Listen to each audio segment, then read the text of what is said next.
ವೀಕ್ಷಕರೆಲ್ಲರಿಗೂ ಮಂಗಳ ಮಹಾಗೋಚರ ವಿಶೇಷ ಕಾರ್ಯಕ್ರಮಕ್ಕೆ ಸ್ವಾಗತ. ವೀಕ್ಷಕರೇ, ವೈದಿಕ ಜ್ಯೋತಿಷ್ಯದ ಪ್ರಕಾರ ಮಂಗಳವು ಬಹಳ ಮುಖ್ಯವಾದ ಗ್ರಹವಾಗಿದೆ, ಏಕೆಂದರೆ ಇದು ಹುಡುಗ ಮತ್ತು ಹುಡುಗಿ ಇಬ್ಬರ ಮದುವೆಯ ಪ್ರಸ್ತಾಪದಲ್ಲಿ ಪ್ರಮುಖ ಪಾತ್ರವನ್ನು ವಹಿಸುತ್ತದೆ. ವೈದಿಕ ಜ್ಯೋತಿಷ್ಯದಲ್ಲಿ ಮಾಂಗಲಿಕ ದೋಷವು ಬಹಳ ಪ್ರಸಿದ್ಧವಾಗಿದೆ. ಆದ್ದರಿಂದ ಹುಡುಗರು ಮತ್ತು ಹುಡುಗಿಯರಿಬ್ಬರ ಜಾತಕವನ್ನು ಮದುವೆಯ ಪ್ರಸ್ತಾಪವನ್ನು ಅಂತಿಮಗೊಳಿಸಲು ಕೇಳಲಾಗುತ್ತದೆ, ಏಕೆಂದರೆ ಈ ದೋಷವು ವ್ಯಕ್ತಿಯ ವೈವಾಹಿಕ ಜೀವನದಲ್ಲಿ ಅಡೆತಡೆಗಳು, ಬ್ರೇಕಪ್, ವಿವಾದಗಳು ಮತ್ತು ವಿಚ್ಛೇದನವನ್ನು ಉಂಟುಮಾಡಬಹುದು. ಮಂಗಳವು ಬಯಕೆ, ಕ್ರಿಯೆ, ಶಕ್ತಿ, ಉತ್ಸಾಹ, ಯುದ್ಧ, ಆಕ್ರಮಣಶೀಲತೆ, ಲೈಂಗಿಕತೆ ಮತ್ತು ಪ್ರತಿಪಾದನೆಯ ಗ್ರಹವಾಗಿದೆ. ಮಂಗಳವು ಮೇಷ ರಾಶಿ ಮತ್ತು ವೃಶ್ಚಿಕ ರಾಶಿಯ ಅಧಿಪತಿಯಾಗಿದ್ದು ಕರ್ಕಾಟಕದಲ್ಲಿ ದುರ್ಬಲನೆಂದು ಪರಿಗಣಿಸಲ್ಪಟ್ಟಿದ್ದಾನೆ. ಮಕರ ರಾಶಿಯಲ್ಲಿ ಉಚ್ಚನಾಗಿರುತ್ತಾನೆ. ಕಾಲಪುರುಷ ಕುಂಡಲಿಯಲ್ಲಿ ಮೊದಲ ಮತ್ತು 8ನೇ ಮನೆಗಳನ್ನು ಆಳುತ್ತದೆ. ಮಂಗಳನು ಜನ್ಮ ಪಟ್ಟಿಯಲ್ಲಿ ಕಿರಿಯ ಸಹೋದರನನ್ನು ಪ್ರತಿನಿಧಿಸುತ್ತಾನೆ. ಮಂಗಳವು ಸ್ನಾಯು ವ್ಯವಸ್ಥೆ, ಎಡಕಿವಿ, ಮುಖ ಮತ್ತು ತಲೆ, ಮೂತ್ರಕೋಶ, ಮೂಗು, ರುಚಿಯ ಪ್ರಜ್ಞೆ, ಗರ್ಭಾಶಯ, ಮೂತ್ರಪಿಂಡ ಮತ್ತು ದೇಹದ ರಕ್ತ ಪರಿಚಲನೆಯನ್ನು ಪ್ರತಿನಿಧಿಸುತ್ತದೆ.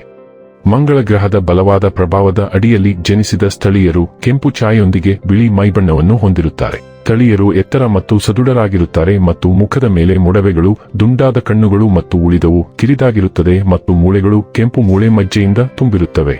ಮಂಗಳ ಗ್ರಹವನ್ನು ಯುದ್ಧ, ಸೈನ್ಯ, ಉತ್ಸಾಹ, ಶೌರ್ಯಕ್ಕೆ ಕಾರಣ ಎಂದು ಪರಿಗಣಿಸಲಾಗುತ್ತದೆ. ತಂತ್ರಜ್ಞಾನ, ವಿದ್ಯುತ್, ಹೋರಾಟಗಳಲ್ಲಿ ಇದರ ಪಾತ್ರವಿದೆ.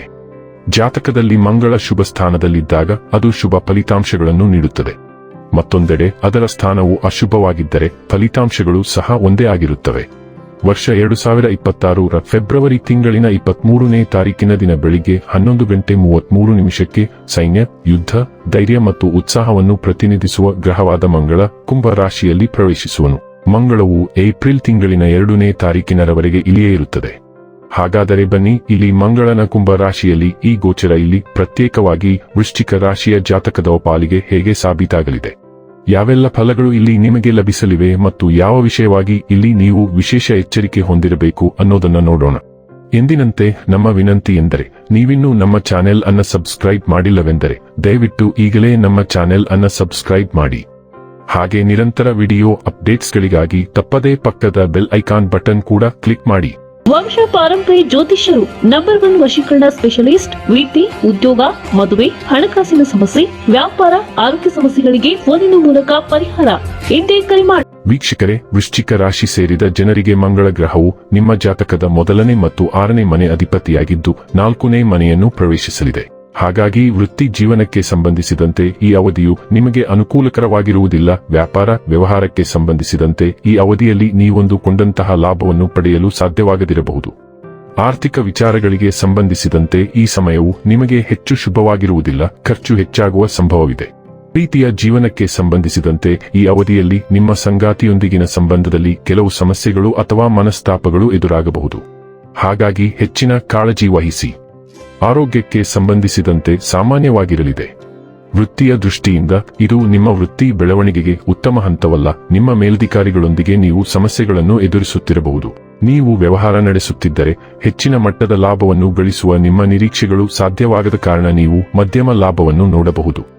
ಆರ್ಥಿಕವಾಗಿ ಈ ಸಂಚಾರ ಅನುಕೂಲಕರವಾಗಿಲ್ಲದಿರಬಹುದು, ಏಕೆಂದರೆ ನೀವು ಹೆಚ್ಚಿನ ಖರ್ಚುಗಳನ್ನು ಪೂರೈಸಲು ಮತ್ತು ಅದೇ ರೀತಿ ಮಾಡಲು ಸೀಮಿತವಾಗಿರಬಹುದು. ಸಂಬಂಧಗಳಲ್ಲಿ ನೀವು ನಿಮ್ಮ ಜೀವನ ಸಂಗಾತಿಯೊಂದಿಗೆ ಬಲವಾದ ಬಾಂಧವ್ಯವನ್ನು ಕಾಪಾಡಿಕೊಳ್ಳದಿರಬಹುದು. ನಿಮ್ಮ ಜೀವನ ಸಂಗಾತಿಯೊಂದಿಗೆ ನೀವು ಹೆಚ್ಚಿನ ವಾದಗಳನ್ನು ವೀಕ್ಷಿಸಬಹುದು ಮತ್ತು ಇದು ನಂಬಿಕೆಯ ಕೊರತೆ ಮತ್ತು ನಿಮ್ಮ ಜೀವನ ಸಂಗಾತಿಯೊಂದಿಗೆ ನೀವು ಆನಂದಿಸುತ್ತಿರುವ ಒಳ್ಳೆಯ ಇಚ್ಛೆಯ ಕೊರತೆಯಿಂದಾಗಿರಬಹುದು. ಈ ಅವಧಿಯಲ್ಲಿ ನಿಮ್ಮ ಆರೋಗ್ಯವು ಮಧ್ಯಮವಾಗಿರುವ ಸಾಧ್ಯತೆಯಿದೆ. ನೀವು ಕಡಿಮೆ ಶಕ್ತಿಯ ಮಟ್ಟವನ್ನು ಮತ್ತು ಕಡಿಮೆ ರೋಗನಿರೋಧಕ ಶಕ್ತಿಯನ್ನು ಅನುಭವಿಸಬಹುದು. ಕಡಿಮೆ ರೋಗನಿರೋಧಕ ಶಕ್ತಿಯಿಂದಾಗಿ ನೀವು ಸುಲಭವಾಗಿ ಸೌಕರ್ಯದ ಕೊರತೆಗೆ ಒಳಗಾಗಬಹುದು. ಇನ್ನು ಕೊನೆಯದಾಗಿ ಈ ದಿನಗಳಂದು ಮಾಡಿಕೊಳ್ಳಬೇಕಾದ ಉಪಾಯಗಳ ಕುರಿತು ನೋಡುವುದಾದರೆ, ಪ್ರಾಚೀನ ಗ್ರಂಥವಾದ ಹನುಮಾನ್ ಚಾಲಿಸಾವನ್ನು ಪ್ರತಿದಿನ ಪಠಿಸಿ. ವೀಕ್ಷಕರೇ, ಇದಾಗಿತ್ತು ವೃಶ್ಚಿಕ ರಾಶಿಯ ಜಾತಕದವರ ಮಂಗಳ ಮಹಾಗೋಚರ ಮಾಹಿತಿ ಇಷ್ಟವಾದರೆ ವಿಡಿಯೋವನ್ನು ಲೈಕ್ ಮತ್ತು ಶೇರ್ ಮಾಡಿ. ಜೈ ಶ್ರೀರಾಮ್. ಕಾಮೆಂಟ್ ಬಾಕ್ಸ್ನಲ್ಲಿ ಬರೆಯಿರಿ. ಹಾಗೆ ಚಾನೆಲ್ ಸಬ್ಸ್ಕ್ರೈಬ್ ಮಾಡುವುದರ ಜೊತೆಗೆ ನಿರಂತರ ವಿಡಿಯೋ ಅಪ್ಡೇಟ್ಸ್ಗಳಿಗಾಗಿ ಪಕ್ಕದ ಬೆಲ್ ಐಕಾನ್ ಕ್ಲಿಕ್ ಮಾಡಿ.